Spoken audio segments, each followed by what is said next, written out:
집권 여당이 국회 파행을 노리면서 장외에서 전전하는 것은 국민께서 보시기에 참 한심한 노릇 아니겠습니까?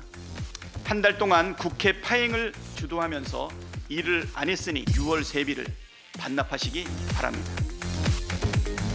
국회가 파행될 때마다 돌림 노래처럼 나오는 말이 있습니다.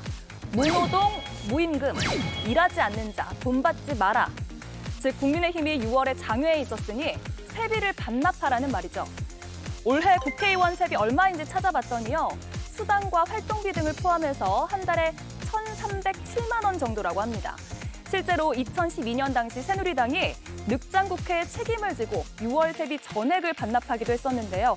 그때 모인 돈이 13억 원 정도라고 하니까 적은 돈은 아니었던 거죠. 자, 그런데 개혁신당에서는 세비 반납해야 하는 정당이 국민의힘만 있는 건 아니라고 주장을 했습니다. 22대 국회는 첫 세비를 반납하십시오. 거대 양당의 끔찍한 정치가 혼돈의 극치를 보여주고 있습니다. 내일은 국회 월급날입니다. 원래대로라면 설레는 날일 텐데 세비 반납 이야기가 나오는 지금 이 상황, 국회도 국민도 유쾌하지는 않은 상황입니다. 네, 오늘 아침 보건복지위도 야당 단독으로 열렸고요. 국민의 힘을 향한 목소리가 나왔습니다. 일단 들어보겠습니다. 국민의힘 그리고 그 소속 의원님들은 22대 국회가 개원한 지 2주가 다 되어가도록 본회의, 상임위 모두 불참하고 아무런 일을 하고 계시지 않습니다. 업무 태만이고 직무 유기입니다. 심히 유감스럽다는 말씀을 다시 한번 드리겠습니다.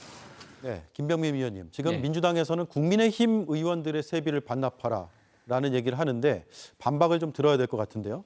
세비 반납 이슈가 아마 이제 국민적 여론으로 불거지지 않을까 싶은데요. 여기에 대해서 일단 국민의힘이 들어가지 않도록 빌미를 준 것이 민주당 아니냐라고 하는 논란이 겹칠 수 있을 텐데 국민들 보시기에는 일단 일하지 않으면 무노동 무임금으로 다 반납해라는 여론이 커질 수도 있다고 봅니다. 네. 그런데 21대 국회를 한번 생각해 보면 구속돼 있는 국회의원들, 진짜 일하지 않는 국회의원들 세비를 반납해야 되고 구속돼 있는 국회의원들의 보좌관들이 그대로 버젓이 국회에 앉아 있습니다. 이런 세비들을 반납하면 정말 큰 금액이 될 텐데 이런 거 하지 말자는 게 이번 총선을 앞두고 당시 한동훈 위원장 비대위에서 나왔던 주장이거든요. 네. 이왕 민주당이 꺼낸 이슈이니만큼 무노동 무임금 더하기 구속된 상태, 금고 이상의 형이 선고된 국회의원 세비 반납 어떻게 할 건지 한번 국민적 눈높이에 맞춰서 치열하게 논쟁하는 장으로 만들었으면 좋겠다는 게 제 개인적인 생각입니다. 네, 자 세비를 받는 대상인 한 의원님, 그 민주당은 받아야 되고 국민의힘은 받으면 안 되는 뚜렷한 이유는 이제 상임위에 들어오느냐 마느냐 여기에 차이가 있습니까? 허나 개혁신당 의원은 두 당, 우리 당까지도 받지 말라고 하는데 저 일 많이 하고 있습니다. 지금. 예. 상임위 전체 회의도 지금 벌써 저희가 세 차례 갔고 방송 정상화 사법도 저희 대체 토론까지 다 거쳐서 심의 의결까지 했습니다. 그리고 뭐 증인 신청도 다 했고요. 그 장차관들, 위원장들 보고를 받기 위해서 했는데 다 오질 않았어요. 국민의힘 의원들 오시길 기다리고 있었죠. 그래서 지금 상임위가 제가 속한 과방위 같은 경우는 개혁신당의 이준석 의원도 와 있고 조국혁신당의 이혜민 의원도 오고 오로지 국민의힘 의원들만 안 오신 겁니다. 와서 저희들은 사전 회의도 하고 수석 전문위원으로부터 보고도 받고 그런 활동들을 하고 있기 때문에 저는 허은하 대표 얘기는 설득력이 많이 떨어져 보여요. 그리고 일을 해야죠. 우리 국민들도 일을 안 하면은 봉급 안 받고 특히 우리 국회의원들과 이 선출직 공직자들은 국민들 세금으로 월급 받는 거 아닙니까? 국민 위해서 봉사를 하고 있는 자리입니다. 당연히 일하지 않으면 스스로가 반납하는 게 맞다고 봅니다. 그리고 지금이라도 국민의힘 의원들 뭐 관례 이렇게 따지면서 안 들어오는데 본인들은 집권당입니다. 야당 발목 잡을 생각 그만하시고 집권당으로서 지금 정말 어려운 민생도 챙기면서 빨리 국회 정상화에 협조하길 바랍니다. 네, 자 거대 양당은 세비 받지 말라라고 했던 개혁신당의 입장도 좀 들어볼게요. 먼저 저는 국민의힘은 정말 이번에 반납하시면 안 됩니까? 그리고 이번 좀 진짜 한번 반납하셨으면 좋겠고 특히나 아까 그 구속되어 있는 의원까지도 다 하자. 전 적극 찬성입니다. 다만 지금 이 현재 대한민국에서 일을 안 하고 계시기 때문에 현재 기준으로 봤을 때 국민의힘은 진짜 다 반납했으면 좋겠고 사실 국민들께서 정치 이제 이번에 그 국회의원으로 뽑아주실 때 싸움만 하라고 뽑아주신 건 아닙니다. 근데 사실은 지금 이렇게 반쪽짜리 상임위가 결국 통과했을 때 뭐 윤석열 대통령이 거부권할 거는 사실 자명한 일이고 그러면은 결국은 통과가 안 되고 민생법안 다 통과 안 될 텐데 사실 일이 되게끔 해야 되는데 그러지 못하고 있거든요. 그래서 일부러 또 민주당에서는 지금 거부권 행사하라고 하는 것만 같습니다. 그래서 지금 제대로 일을 안 하고 있으니까 민주당 뭐 출석도 하니까 100%는 아니더라도 한 50%는 반납해야 되지 않을까 네. 이렇게 생각합니다. 자, 김부효 의원님, 예. 상임위에 안 들어간다고 일을 안 한다라고 단정할 수 있을까요? 그건 아닙니다. 일은 하고요. 근데 이제 세비 반납을 하라고 해도 할 분들이 아니고 반납을 받을 방법도 마땅치 않습니다. 저는 정치 공세로 읽히고 저는 그거보다 오히려 현실적으로 가능한 하나의 대안을 제시를 하면 국회의원으로서 해야 될 일을 하지 않을 경우 국회 내 공간을 이용을 제한하는 건 어떤가 싶습니다. 예를 들어서 공간이요? 예, 국민의힘이 지금 본회의도 안 들어오고 상임위원회도 안 들어오고 한데 의원총회 할 때는 꼭 본회의 열리는 앞공간 예결위 회의장을 마음껏 쓰거든요. 그건 이상하지 않습니까? 아예 그 문 잠궈버리고 국회의원으로서 할 일을 할 때에만 국회 각종 시설을 이용할 수 있도록 하자. 이게 제 제안입니다. 네, 결국은 빨리 상임위나 이 국회 전체가 좀 정상화됐으면 좋겠다는 그런 바람의 차원에서 이 세비 얘기도 나온 것 같은데 오늘 추경호 원내대표가 민주당의 마지막 제안이라면서 이렇게 던졌습니다. 들어보시죠. 자, 이제 마지막으로 또 제안합니다. 법사위 운영위를 지금 당장 이재명 대표 구하기 등의 이유로 도저히 수용하기 어렵다고 한다면은 법사위 운영위를 앞 1년은 민주당이 맡고 1년 뒤 2년 차에는 국민의힘으로 돌려달라. 국민의힘에서 맡아서 하겠다. 즉 법사위 운영위를 1년씩 바꿔서 순차적으로 맡자 하는 안을 다시 공개 제안합니다. 자, 이 장면이 오늘 오전이고요. 오늘 오후에 박찬대 민주당 원내대표는 이렇게 답을 했습니다. 오늘 추경호 원내대표가 원구성 관련해서 마지막 제안을 했습니다. 참 황당합니다. 도대체 말이 됩니까? 진정성이라는 것을 전혀 찾아볼 길이 없습니다. 국민의힘이 뭔가를 제안하고 우리가 그거를 검토하려면 최소한의 신뢰가 필요합니다. 윤석열 대통령은 향후 1년간 국회법 절차에 따라 통과한 법률안에 대해 거부권을 행사하지 말고 즉시 공포해야 합니다. 향후 1년간 윤석열 대통령과 국민의힘이 변화의 모습을 보여주고 실천으로 신뢰할 수 있다는 점을 입증한다면 충분히 긍정적으로 검토가 가능하다는 말씀 드립니다. 뒷부분에 이제 충분히 검토가 가능하다는 점을 말씀드립니다라고 했지만 그 앞부분이 방점을 찍힌 게 아니냐는 생각이 들어요. 그러니까 국민의힘의 마지막 제안을 거부한 겁니까? 저도 박찬대 원내대표처럼 추경호 원내대표의 제안을 듣는 순간 좀 어이가 없었습니다. 왜냐하면 딱 익히는 거예요, 이 꼼수가. 그러면 법사위 운영이 1년 동안 우리 민주당이 운영해서 하는 동안은 온갖 민생 법안과 꼭 우리 사회에 필요한 법안들, 또 김건희사 특검법도 되고 예. 해병대원 순직사건 특검법도 있고요. 통과되면 대통령이 거부권 쓰겠다는 얘기 아닙니까? 이미 뭐 여당 지도부에서 뭐 거부권을 적극 활용해라. 수백 번도 쓸 수 있다. 이런 얘기 나왔어요. 그런 상황에서 1년간 쓰고 그다음에 1년 뒤에 법사위와 운영위를 본인들이 맡으면 그때는 또 상임위 안 열겠다는 겁니다. 그거 아닙니까? 지난해도 그렇게 운영을 해왔거든요. 예. 지난해 뭐 연말 지난해 하반기부터는 법사위 아예 열리지도 않았습니다. 그리고 대통령실의 온갖 의혹과 문제점을 파헤쳐야 되는 운영위도 열리질 않았어요. 두 상임위는 위원장이 국민의힘이었습니다. 그러면 지금의 추경호 원내대표의 마지막 제안, 저는 그렇게밖에 안 익히는 거예요. 진정성이 떨어지죠. 네. 왜냐하면 국민의힘이 지금까지는 법사위를 달라 그 요구를 하다가 최근에는 또 운영위를 달라 하다가 이번에는 1년씩 맡아보자 이거 아니겠습니까? 그러면 정말 우리 박찬대 원내대표 역제안했듯이 대통령께서 약속을 하십시오. 국민들께. 문서로 쓰던 거부권 정말 그 민주당 다른 야당들과 모두 적법한 절차로 통과된 법안에 대해서는 1년 동안 거부권 쓰지 않겠다. 네. 그런 약속하고 하면 저희들이 검토하겠다는 말씀 드린 겁니다. 네. 자, 국민의힘 입장에서 보면 네. 마지막 제안이라고 해서 어떤 이제 협상의 카드를 제안을 했는데 거부를 당했습니다. 그래서 그러니까 야당에서 여당을 설득할 의지가 있느냐 이런 의구심이 들 수도 있을 것 같거든요. 네, 그래도 좀 물밑 협상을 통해서 얘기를 진척시켜 나갔으면 어땠을까 하는 생각 가지시는 분들 많을 것 같습니다. 그리고 그동안 있었던 국회 관례를 봤을 때 아무리 여소야대 국면이지만 법사위, 운영위 뭐 이런 것들을 다 가져가고 또 국회의장까지 특정 당에서 독식한다라고 하는 측면에서는 네. 이거는 기본적인 균형을 깨트렸다 이렇게 볼 수가 있겠죠. 박찬대 원내대표가 대통령이 거부권을 1년 동안 사용하지 않으면 고민해 보겠다고 했는데 그럼 대통령도 이렇게 얘기할 수 있지 않겠습니까?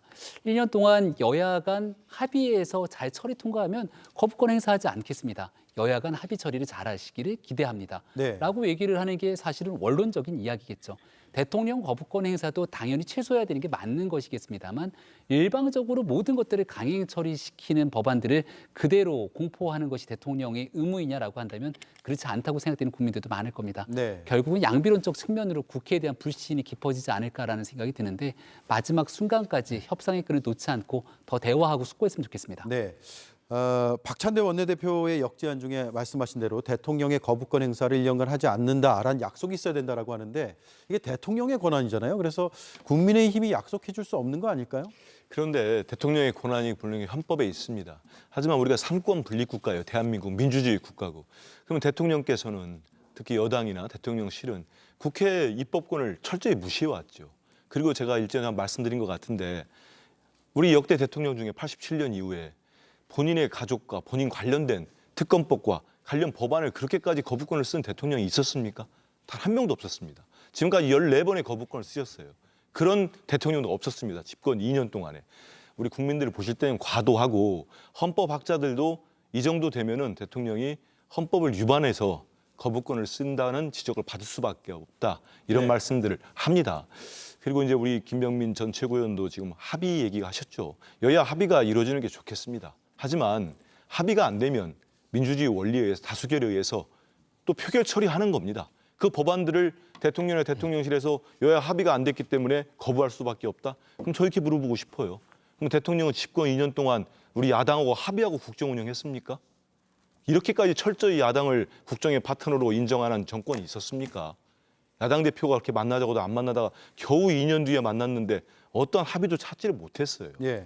그런 상황에서 지금의 진정성을 가지려면은 국민의힘이 마치 무슨 명분 쌓듯이 던지지 않았으면 좋겠어요. 이거 오늘 내놓기 전에 어제 뭐 했습니까? 108명이 똘똘 뭉쳐가지고 또 정치적인 사안을 가지고 헌재에다가 권한쟁의 심판을 청구한다고 했습니다. 이미 21대 국회 초반에 각하된 사건입니다. 똑같습니다, 상황이. 그런데 이걸 다시 또 정치적 자율성, 입법부의 권한을 다 송두리째 본인들이 훼손해 가면서 또 사법부로 가져갔습니다. 그러고 난 다음에 오늘은 다시 또 1년에 한 번씩 바꾸자? 이걸 제대로 진정성 있는 제안이라고 받아들일 수 있을까요? 네. 자, 김병민 의원 반론을 좀 들어야 될 것 같은데요. 네, 짧게 한마디 얘기 드리면 국회 선진화법 취지를 다시 한번 되새겼으면 좋겠습니다. 숫자의 힘이라는 것도 분명히 있습니다만 충분한 시간을 숙고하고 과거의 동물국회를 방지하자는 것 때문에 국회 선진화법에서 패스트트랙이라는 제도도 만들었습니다. 만약에 여기에서 의견이 합치되지 않으면 패스트트랙이라는 절차를 통해서 시간이 조금 걸릴 수 있지만 그렇게 절차를 맞춰서 본회의에 상정돼서 처리 통과될 수 있는 일이 있는데 이런 거 다 무시하고 아주 짧은 기간 동안에 반대되는 의견을 전혀 듣지 않고 일방 처리한다. 그리고 나서 문제가 생겼던 법안이 과거 있는 임대차 3법 등 문제들이 발생하지 않았습니까? 패스트트랙에 태우고 충분한 숙고가 있었음에도 불구하고 대통령이 거부권 행사가 진행된다면 그때는 대통령의 제2요구권도 굉장히 큰 부담이 될 수밖에 없죠. 이런 일들에 대한 합리적인 방안들을 찾아가는 것마저도 다 힘의 논리를 무시하게 된다면 여기에 대한 역풍이 불 수도 있습니다. 네. 근데 이거는 팩트가 다르기 때문에 간단히 짧게 말씀드리면 드리겠습니다. 짧게 해야죠. 팩트가 다르기 때문에 그 해병대원 순직사건 특검법도 그렇고 김건희 특검법도 그렇고 말씀하신 패스트트랙에 태워서 정말 장시간 국회 본회의에 있었습니다. 그리고 많은 민생 법안들이 법사위에서 국민의힘 위원장회에서 정말 논의 자체가 안 돼 있어가지고 직회부 되고 그 기간들이 적게는 180일, 길게는 1년 가까이 걸렸다는 말씀을 드리겠습니다. 그 기간 숙고돼 있고 그리고 통과됐는데 대통령이 거부권을 쓰신 겁니다. 네. 자, 양당 사이에 있는 조국 혁신당과 개혁신당의 입장도 참 난감할 것 같아요. 일하고 싶다고 했던 김보엽 위원님 별로 어떻습니까? 난감하지 않습니다. 일하고 싶다고 말씀드렸고 지금 조국혁신당 12명의 의원은 굉장히 열심히 일하고 있습니다. 개혁신당도 마찬가지인 것 같은데 지금 국회에서 일하고 있지 않은 의원들은 국민의힘 의원들밖에 없습니다. 그러니까 일은 하고 있고 이렇게 계속 논란이 될 거면 아예 법사위, 운영위는 어떻게 위원장을 배분한다라는 원칙을 정해서 국회법에 담는 것도 방법입니다. 네.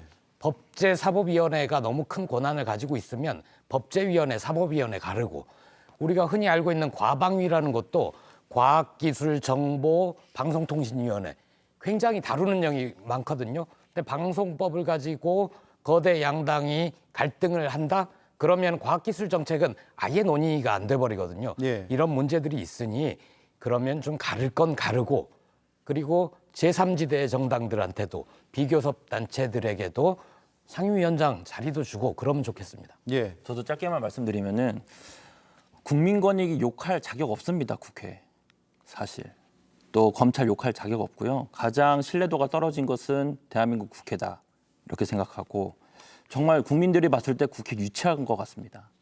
저도 그 정치인의 한 사람으로서 정말 죄송한 마음이고 우리 개혁신당은 싸움하지 않고 민생 입법 개혁 정책이 국회에 꼭 통과될 수 있도록 현재는 지금 말할 수밖에 없는 상황이지만 계속적으로 말하고 일하겠습니다. 네.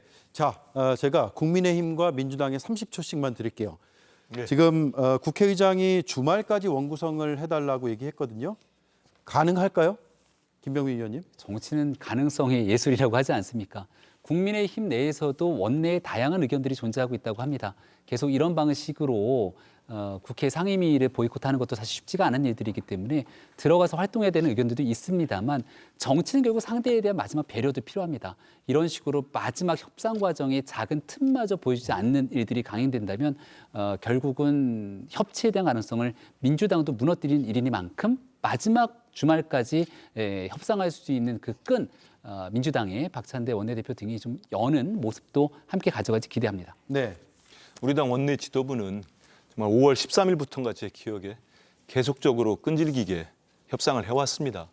처음 그 한 달 넘짓하기에는 국민의힘이 어떤 안도 내놓지 않았었죠. 그런 과정들이 있었고 저는 지금이라도 국민의힘이 그 7개 상임위가 아주 중요한 자리들이 많습니다. 경제 상임위 많죠. 기재위도 있고 정무위도 있고 외교통일위도 있고 국방위도 정보위까지 다 있습니다. 네. 지금이라도 빨리 원구성 협상에 응하고 하는 게 맞지 계속적으로 지금 이상한 제안들을 계속 던지면서 저는 이거 우리 못 버틴다고 봐요. 국민들로부터 질타에 못 버티고 앞으로 마지못해 들어오거나 정말 끌려들듯이 돌아가지고 무슨 면이 또 쓰겠습니까? 지금이라도 여당다운 태도로 응했으면 좋겠습니다. 네. 주말까지 잘 협상과 협의를 하셨으면 좋겠다는 게 아마 국민들 바람일 것 같습니다. 자, 두 번째 이슈 정리하겠습니다.